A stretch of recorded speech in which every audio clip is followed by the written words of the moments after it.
Okay, so now that our source is in Noodle Tools, we're ready to start taking notes on that resource.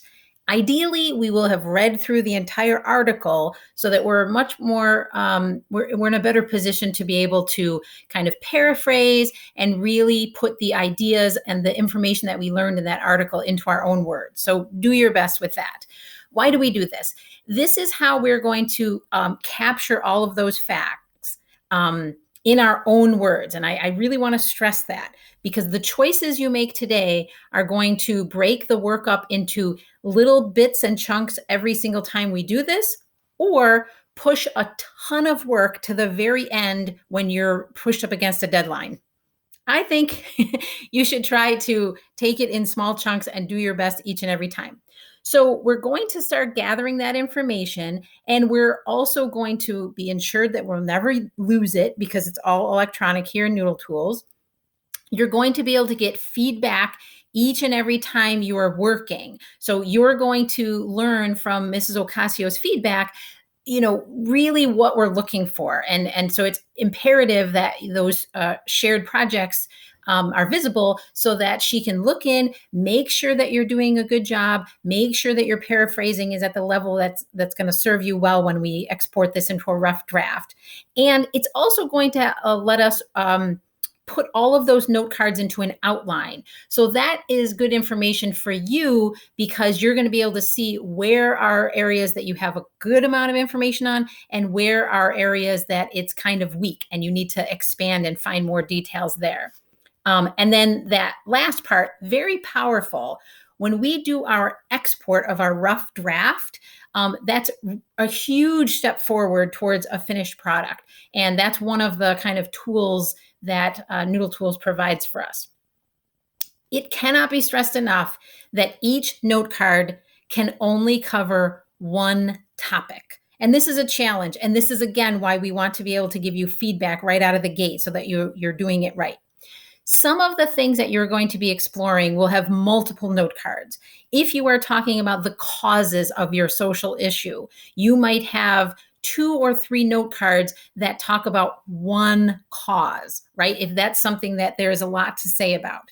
Maybe there is an effect of your social issue. You might have 2 or 3 note cards that talk about that one effect.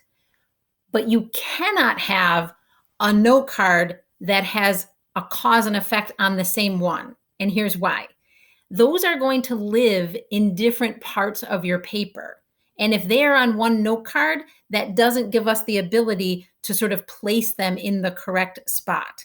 So I hopefully as we go through the creation of the note card, this will become clear, but please only have one topic per note card. All right. And as I said, of course, you can have more than one note card for each topic.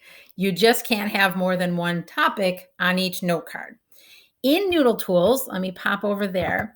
Now that we have our source there, we are ready to go to note cards. And it is not an accident that they set it up that way, right? Sources first and note cards, because one of the things that we need to indicate on our note card is the source. So we need to have handed that to Noodle Tools first.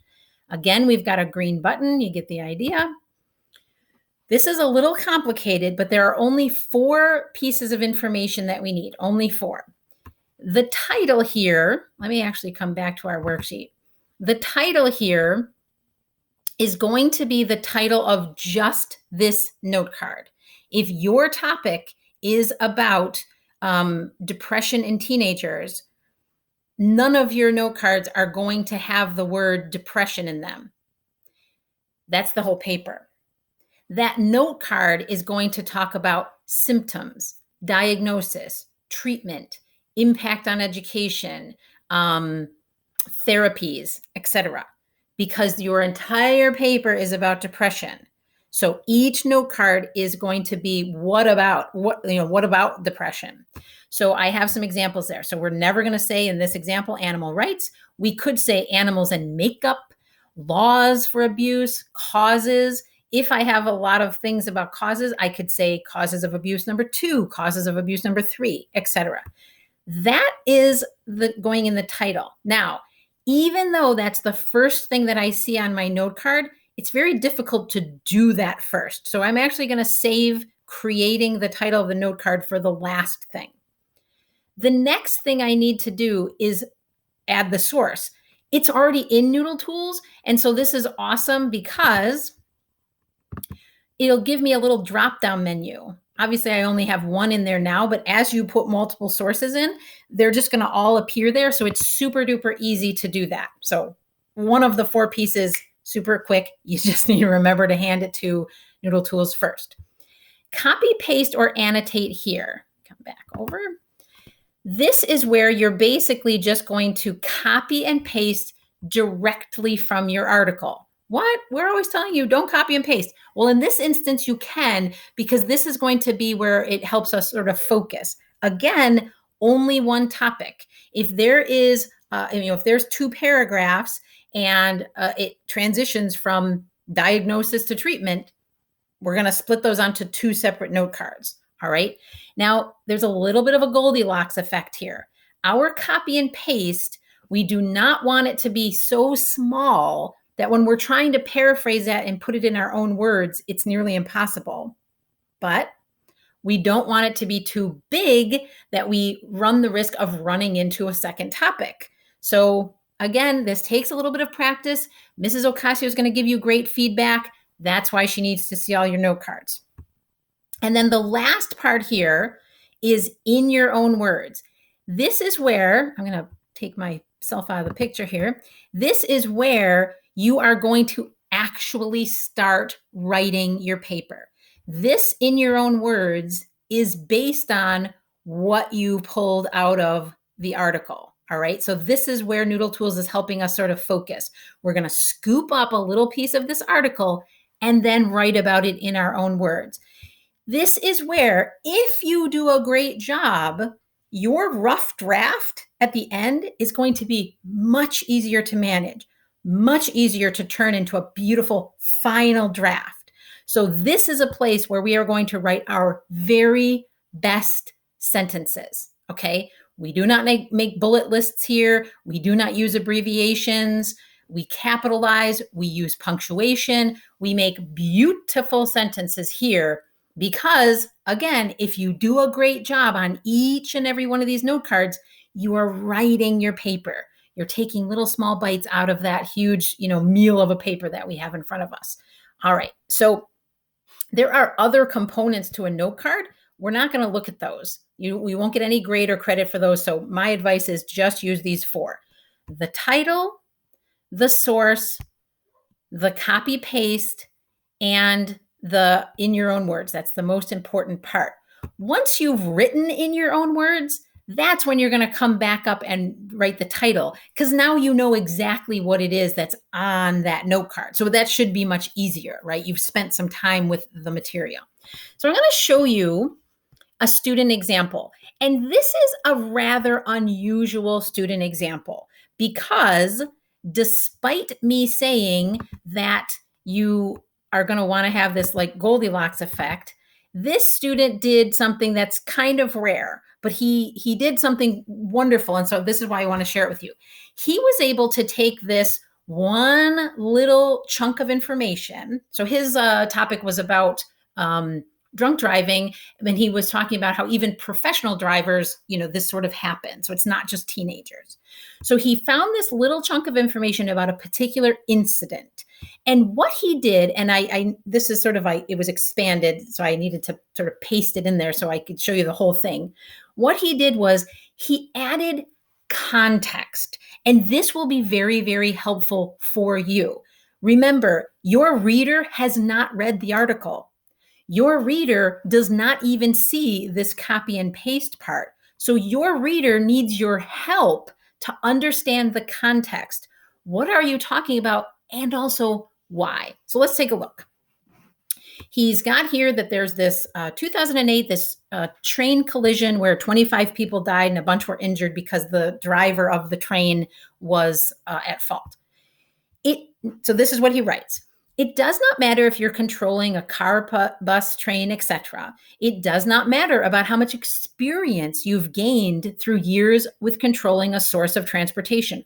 All of that is his writing out of his head, setting the stage, making the point. Now he gets to the facts. In 2008, a Metrolink commuter, I added the word engineer, was distracted by text messaging, not drunk driving, and ended up killing 25 people and injured more than 100 in this tragic event. All right, so he paraphrased the details that he pulled out of his article. And then he continued. Everybody believes that almost all accidents are caused by teenagers. That is false. The Chatsworth train collision was an event that should have sent a message to people about text messaging while controlling a source of transportation. No matter how many people were injured or killed, this should still come across people's minds about texting while driving. If you believe it's not going to harm you just because you have experience, that's not correct, as you can see. Now, is this kid Shakespeare? He is not.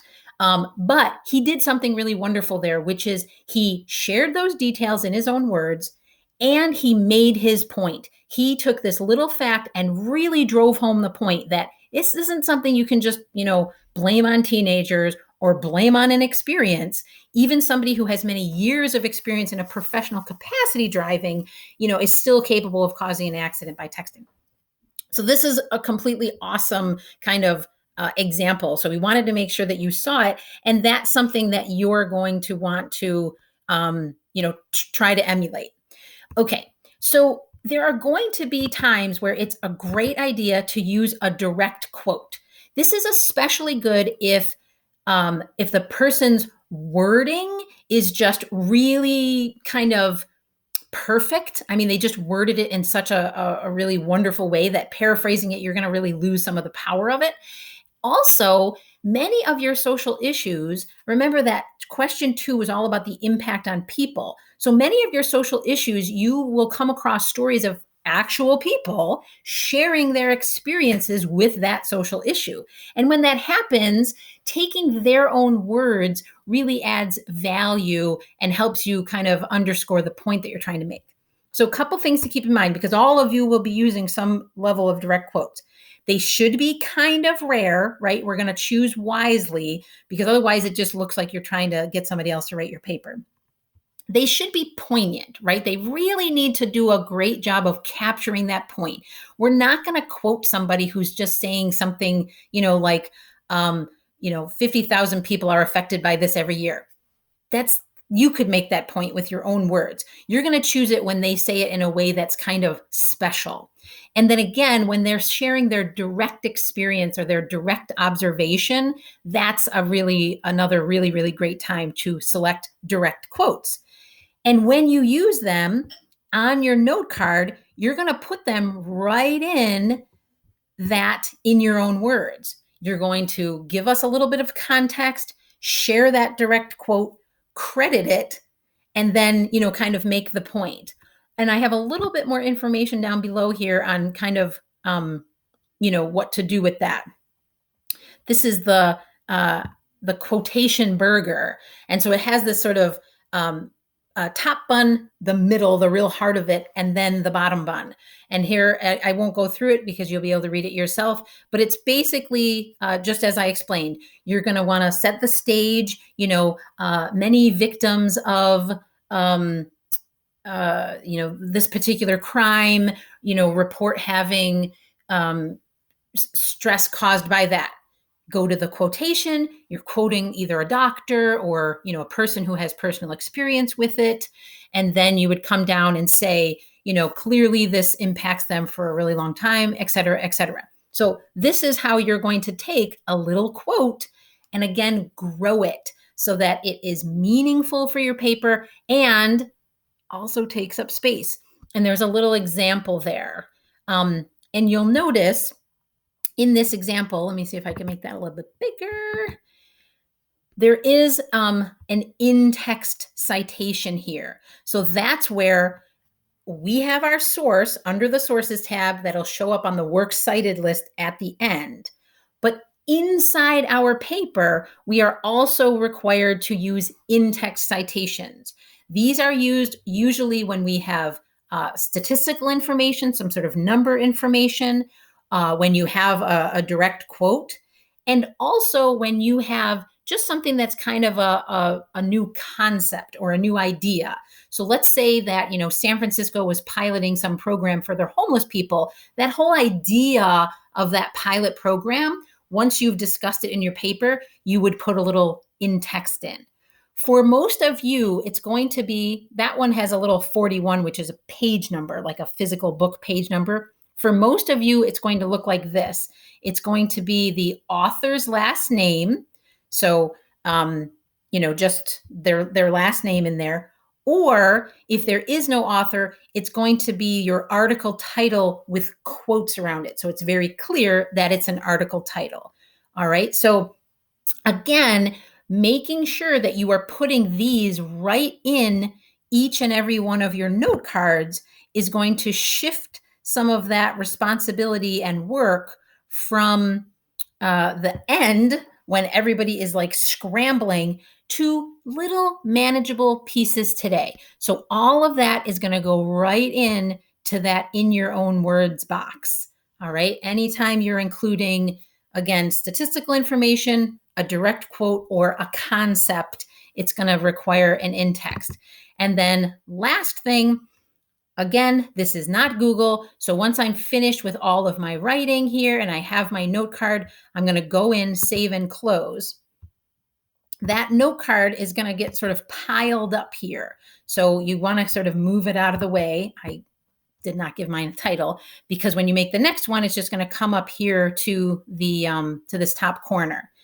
Very, very last piece of information, and this is hopefully to avoid any kind of tears. Noodle Tools is set up so that you could have literally hundreds of note cards. And the way that they do that is they have this bird's eye view. So you can see this little blue box here that kind of shifts around so that I actually have a rather huge electronic desktop. It has happened before, sometimes if you're on a different computer or maybe you used a different browser, that you have a pile of note cards, and then when you log in, your bird's eye view has shifted. And it's a little panic-inducing because it looks like all your stuff is gone. Take a deep breath and look up here to see if that is the case where you simply need to go back and shift your bird's eye view. All right, hopefully that'll save you a little bit of